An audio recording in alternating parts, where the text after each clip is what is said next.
AP అసెంబ్లీకి YCP వస్తుందా రాదా అన్న చర్చ అయితే ఇంకా సాగుతోంది. ఆ మాటకొస్తే అసెంబ్లీ సమావేశాలు జరుగుతున్న ప్రతిసారి ఈ చర్చ వస్తూనే ఉంది. దాంతో వైసీపీ అధినేత వైఎస్ జగన్ మీడియా సమావేశం ఎప్పుడు పెట్టినా ఆయనకి ఈ ప్రశ్న ఎదురవుతూనే ఉంది.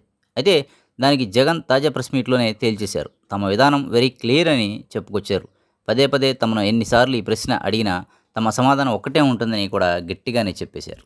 ఏపీ అసెంబ్లీలో ఏకైక ప్రతిపక్షంగా వైసీపీ ఉందని ఆయన గుర్తు చేశారు. అటు అధికార కూటమిలో 3 పార్టీలు ఉన్నాయని, ఎక్కువ పార్టీలు ప్రతిపక్షంలో ఉంటే అప్పుడు ఎవరికి ఎంత నెంబరు, ఎంతమంది ఎమ్మెల్యేలు అనుకోవచ్చు. కానీ ఏకైక ప్రతిపక్షం ఉంటే ఖచ్చితంగా వారిని ఎక్కడ అయినా విపక్షంగా గుర్తిస్తానన్నారు. కానీ ఏపీ స్పీకర్ మాత్రం వైసీపీని విపక్షంగా గుర్తించట్లేదని అన్నారు. తమను విపక్షంలో గుర్తిస్తే సభలు మాట్లాడేందుకు ఎక్కువ సమయం ఇవ్వాల్సొస్తుందని, అందుకే ఇలా చేస్తున్నారని జగన్ మండిపడ్డారు. మొత్తం 175 మంది ఎమ్మెల్యేల్లో తమను కూడా ఒకరుగా చూపిస్తూ 5 నిమిషాల్లో మైకిస్తే తాము ప్రజా సమస్యలపై ఎలా ప్రస్తావించగలుగుతామని ప్రశ్నించారు.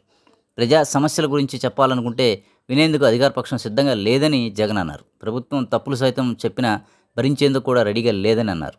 తాను ప్రెస్ మీట్ 2 గంటల పాటు పెట్టి చెబితేనే తప్ప అనేక విషయాల మీద కనీస అవగాహన కూడా ఎవరికి కల్పించలేమని, అలాంటిది 5 నిమిషాలు మైకిస్తామంటే ఎలా అని ఆయన ప్రశ్నించారు. ప్రతిపక్షమే లేదని, అసలు వద్దు అని అంటుందని కూటమి ప్రభుత్వం ఆయన ఫైర్ అయ్యారు. వారితో విపక్షంతో కానీ, ప్రజా సమస్యలతో కానీ వారికి ఎటువంటి పని లేదని అన్నారు. మరోవైపు చూస్తే ఏపీ అసెంబ్లీలో వైసీపీకి ప్రతిపక్ష హోదా ఇవ్వాలని హైకోర్టులో తమ పార్టీ వేసిన కేసు విచారణ దశలో ఉందని జగన్ చెప్పారు. కోర్టు స్పీకర్ ఆఫీస్ని దీని మీద వివరణ అడిగిందని, తాము ఎందుకు ప్రతిపక్ష హోదా ఇవ్వటం లేదో కోర్టుకి చెబితే సరిపోతుంది కదా అని జగన్ అన్నారు.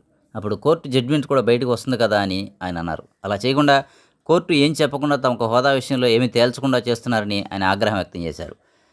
తాను అసెంబ్లీకి గైర్హాజరవుతున్నానని, తమ ఎమ్మెల్యే సభ్యత్వం మీద అనర్హత వేటు వేస్తామని చెబుతున్నారని, సభకు హాజరు కాకపోవటం ఇదే తొలిసారి కాదు కదా అని అన్నారు.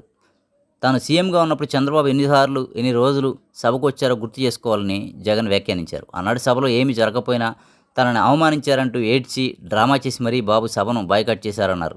జగన్ సీఎంగా ఉన్నంతవరకు సభకు రాను అని ఆయన వెళ్ళిపోయి మళ్ళీ రాలేదు కదా అని జగన్ గుర్తు చేశారు. మరి చంద్రబాబు మీద ఏ అనర్హత విధిస్తారో చెప్పాలని అన్నారు. ఇది ప్రజాస్వామ్యమని, అంతా తాము అనుకున్నట్లే జరగాలంటే జరగదని జగన్ గుర్తు చేశారు. ప్రజలు అన్నీ గమనిస్తున్నారని, వారే మరో 3 ఏళ్లలో జరిగే ఎన్నికల్లో తీర్పు చెబుతారని జగన్ అన్నారు.